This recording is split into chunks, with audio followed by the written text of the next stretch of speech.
podem sentar.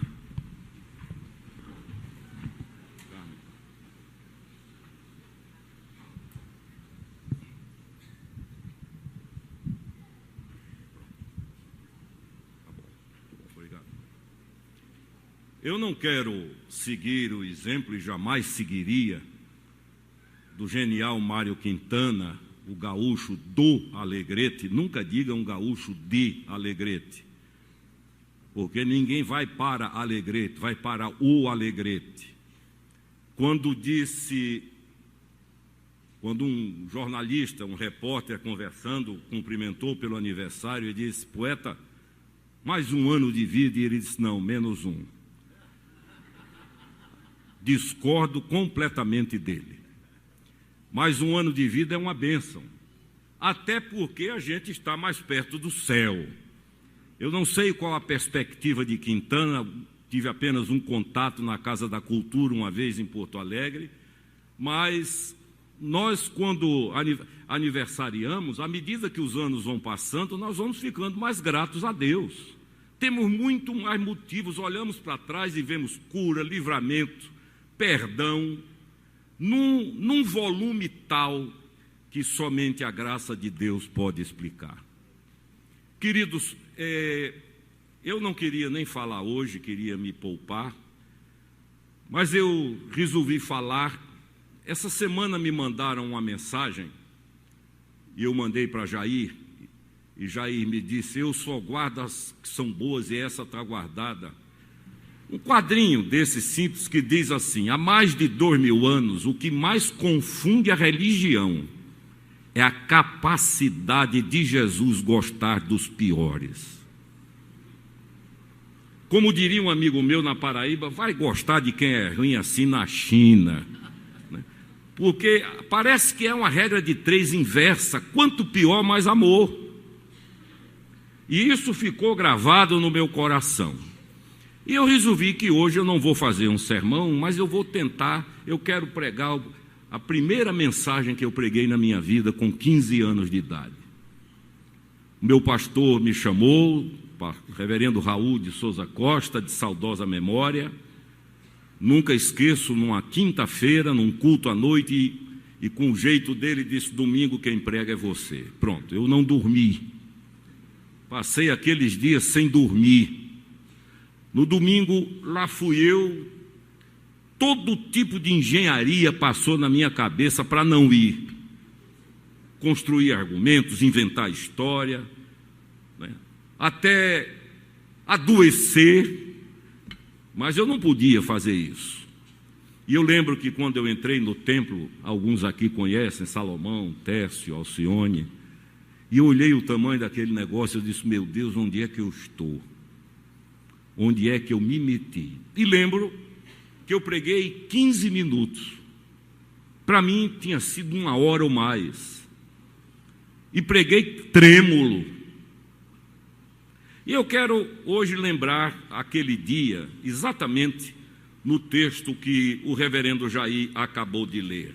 Vinde a mim, todos vós que estáis cansados e oprimidos, e eu vos aliviarei. Tomai sobre vós o meu jugo, porque eu sou manso e humilde de coração, e encontrareis descanso para as vossas almas.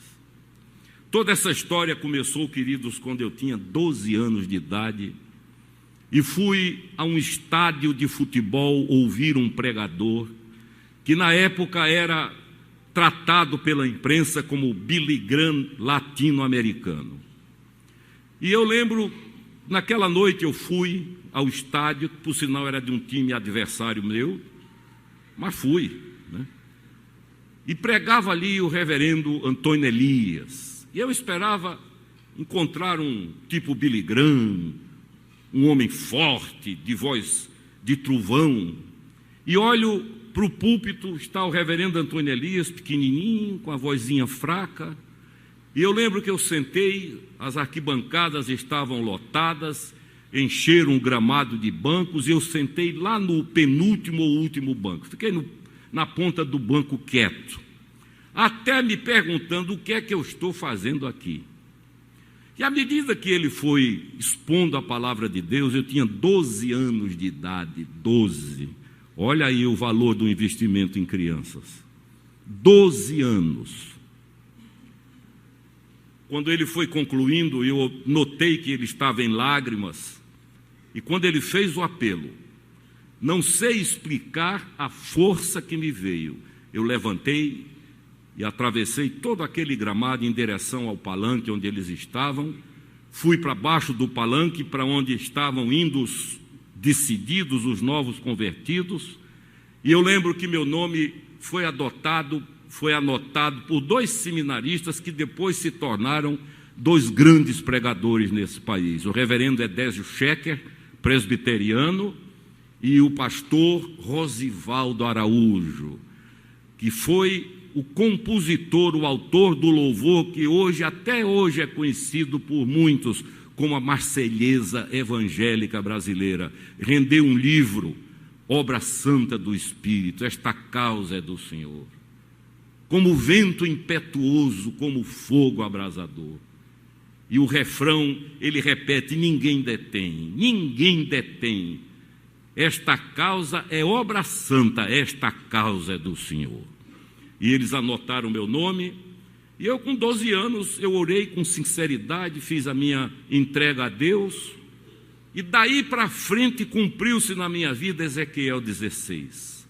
Eu esqueci desta aliança inúmeras vezes.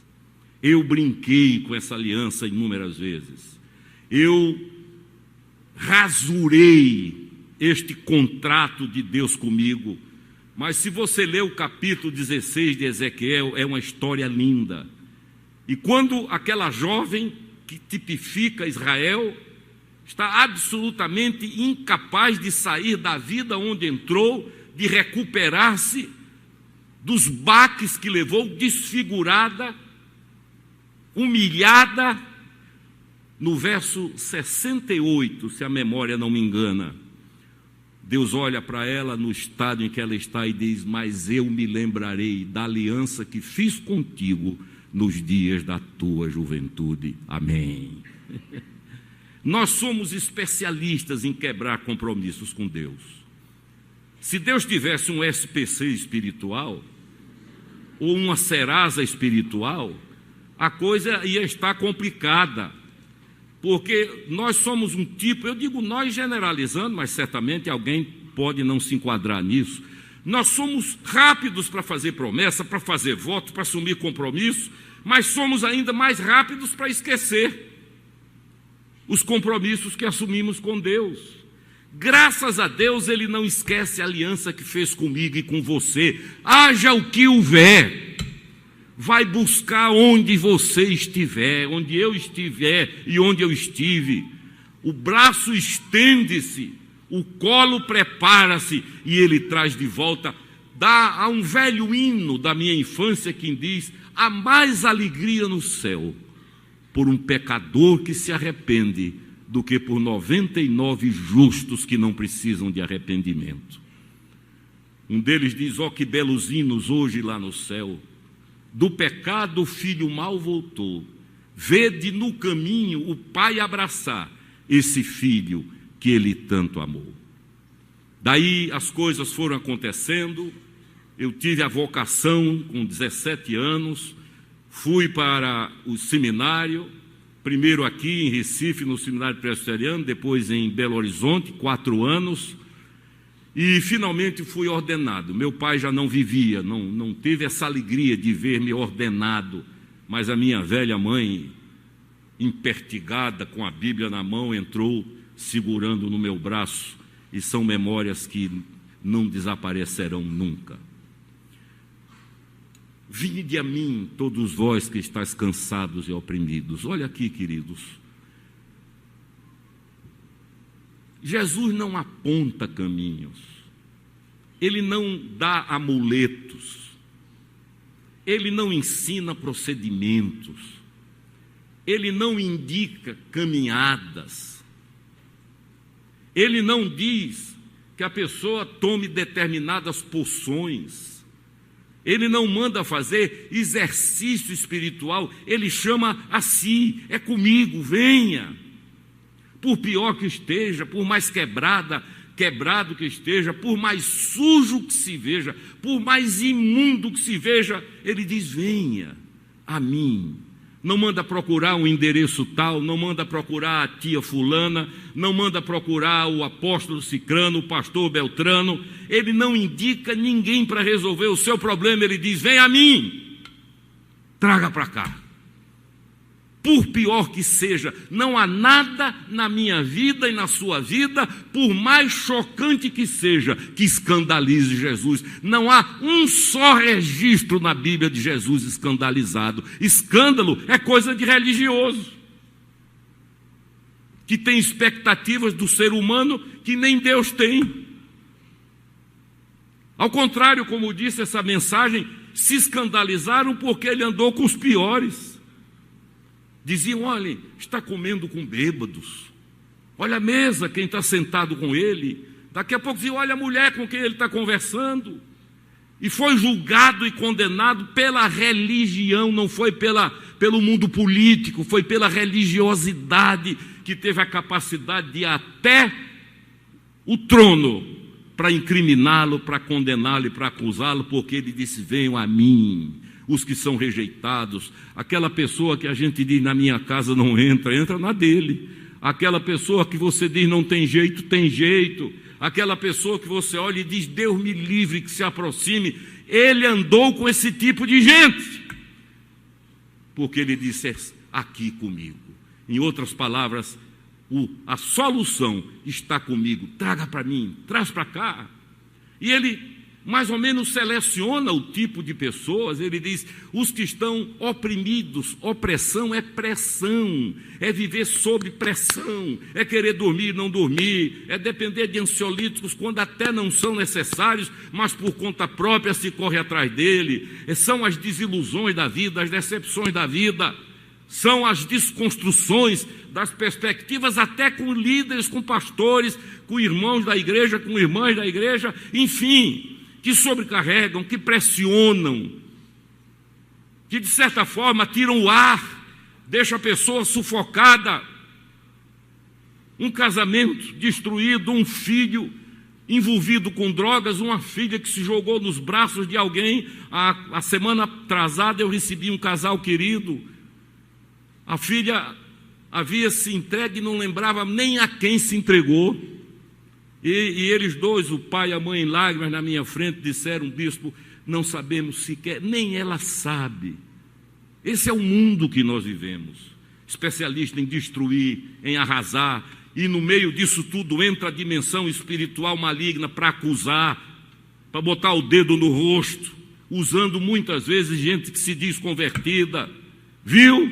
Eu sabia, eu não disse. São frases doentias, produtoras de enfermidades, que muitas vezes destroem a vida. Eu amo a profecia de Isaías 42. Este é o meu servo, ele não gritará nas praças, não esmagará a cana quebrada, nem apagará a brasinha que fumega. Esse é Jesus. Reverendo Moisés Cavalheira, lá de Porto Alegre, ele dizia: o inimigo, o diabo, pega uma pessoa, destrói, suga, quando tem só o bagaço, nem ele quer mais, joga na sarjeta.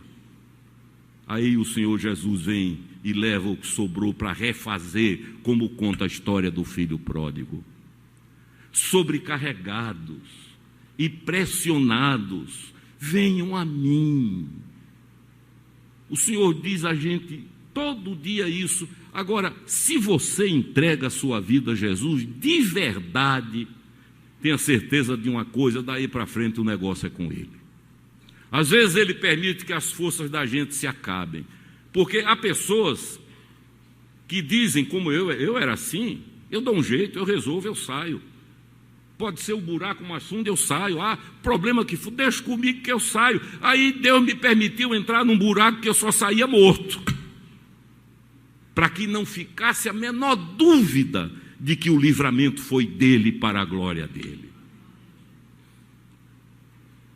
Eu estava falando a um grupo esses dias, não me lembro nem qual, por que é que Deus deixa para o fim?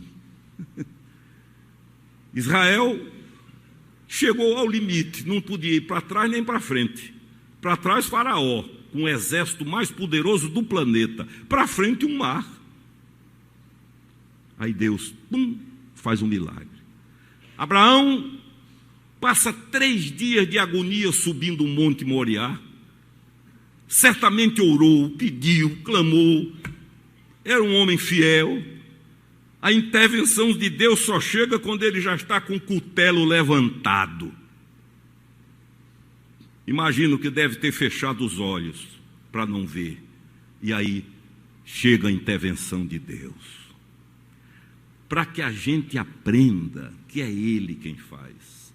Nós somos muito tendentes a achar que a nossa espiritualidade, nosso poder, não tem nada disso. Jesus disse, sem mim nada podeis fazer. Vamos repetir? Sem mim nada podeis fazer. Como se dizia na Paraíba, nem um tiquinho. Nada, nada, nada é nada. Agora ele diz, pegue o problema, a dor, a sujeira, a imundícia, o pecado, os erros que fizeram você ficar isolado da própria família, que até familiares não querem mais ver, os erros que lhe fizeram ver as miragens do mundo e jogar-se nela e descobrir que não eram nada. Ele diz, venha para mim, ninguém quer, ninguém suporta, ninguém ama, ninguém gosta, eu quero, amo e suporto. E ele diz, eu vos aliviarei. Nenhuma palavra seria tão boa nesse contexto como a palavra alívio. Que alívio! Graças a Deus, que alívio! Venham a mim e eu aliviarei vocês. Mais à frente ele continua e diz, tomai sobre vós o meu jugo, porque eu sou manso e suave de coração. Essa palavra manso no texto original não é a mansidão passiva, é a palavra cavalheiro.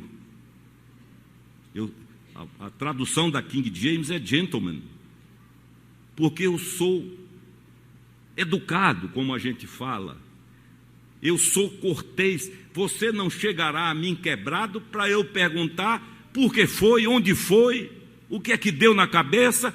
Não há um caso na Bíblia onde ele faça isso. Foi assim com Pedro, quebrado à beira-mar. Não perguntou o que foi, por que foi, qual a razão.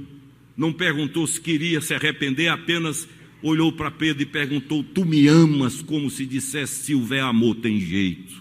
Sem amor não há regra que dê jeito. Mas se houver amor vai ser resolvido para a minha glória e para o teu bem. Venham a mim, diz ele, todos vocês que estão cansados e oprimidos, e eu os aliviarei. Tomai sobre vós o meu jugo e aprendei de mim, porque sou manso e humilde de coração, e achareis descanso para as vossas almas. Queridos, nós vivemos uma época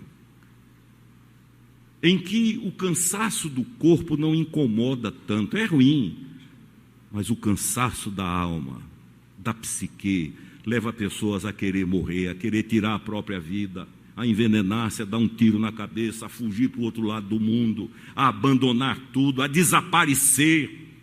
A alma, quando ela está tensionada, quando há o estresse, que a alma entra nesse processo de ebulição, a pessoa entra em desespero.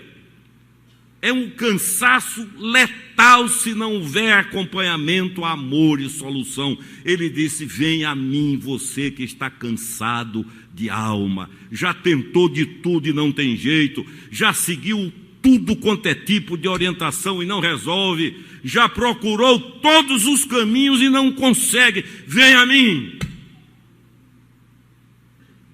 Porque o meu jugo é suave e o meu fardo é leve. E você vai ver como é bom.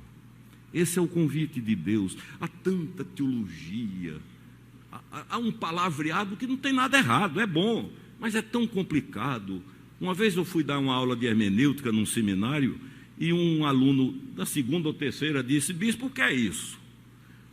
Bispo não, pastor, o que é isso? Eu quase morro de rir. E o bichinho olhou para mim e disse, se eu disse alguma coisa errada, eu digo, não, você disse o que era para dizer. Nada disso é ruim, mas a simplicidade do Evangelho é comovente, é chocante. Está com problema? Venha cá, é só isso. Está ruim? Quer morrer? Eu sou a vida. Está doente? Tem cura. Está preso? A libertação. Houve ruptura? A reconciliação. Há medo? Eu encorajo. Você vai andar pelo vale da sombra da morte.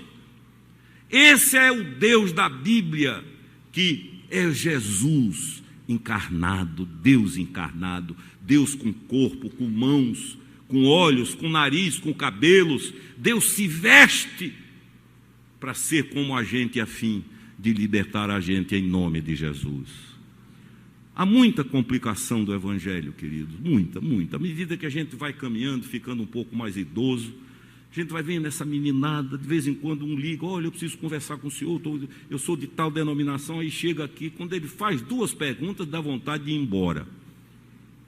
Mas a gente entende, porque é tão simples. A Bíblia diz que é tão simples, está escrito, que nem o louco erra esse caminho. Nem o louco erra esse caminho. Evangelho é isso.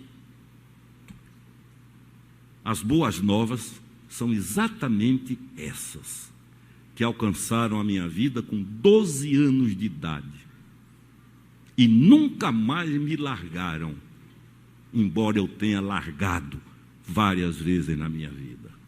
O Senhor nunca largou a minha mão, mas eu larguei muitas vezes a mão dele. Interessante é que mesmo longe do Senhor, não abria mão de andar com minha Bíblia. Essa Bíblia foi minha mãe que me deu. Mesmo nas situações mais inimagináveis, ela estava comigo. Ela estava ao meu lado. Porque no fundo, Deus não deixava eu esquecer de uma coisa, que a vida está na palavra de Deus.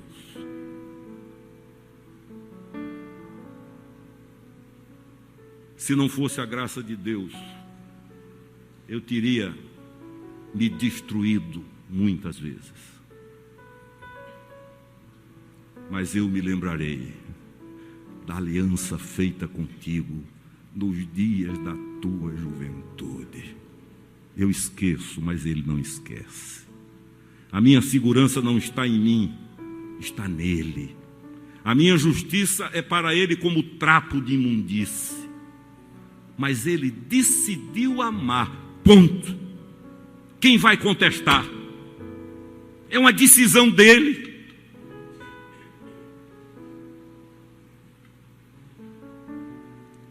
Eu teria muitas histórias para contar.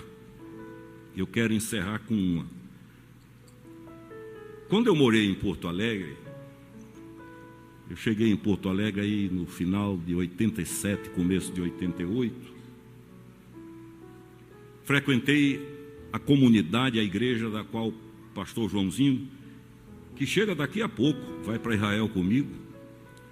João tem 50 anos de ministério e é autor de 40 livros. O baixinho. Ele era um dos 7 pastores. E eu fui para ali e ele começou a cuidar da minha vida, literalmente cuidar. Aí um dia um amigo meu e a esposa, os nomes eram Antônio Cucker e Zeda, disseram: Alexandre, eu vou contar essa história para você ver como Deus age na sua vida e você nem imagina, um dia a ficha cai. Nós vamos fazer um churrasco lá em casa. Casa de gaúcho pode faltar banheiro, mas churrasqueira não, né? Eu digo, mas um churrasco? Ele disse, não, mas o problema, Alexandre, me disse Cucker, é que nós temos uma amiga que está em dificuldade, precisando de uma orientação, e a gente queria que você fosse lá para conversar com essa amiga e orientar e dizer alguma coisa a ela. Eu digo, tá bom. Aí fui. A amiga era a Carmen. Mas eu fui muito bem intencionado. Carmen estava num relacionamento e ainda vivendo o pós, e me contou a história. Eu disse a ela, você quer que eu diga numa palavra qual é o problema desse rapaz? Ela disse, quero. Eu digo, é soberba. Não foi? É soberba. Me calei, não disse mais nada.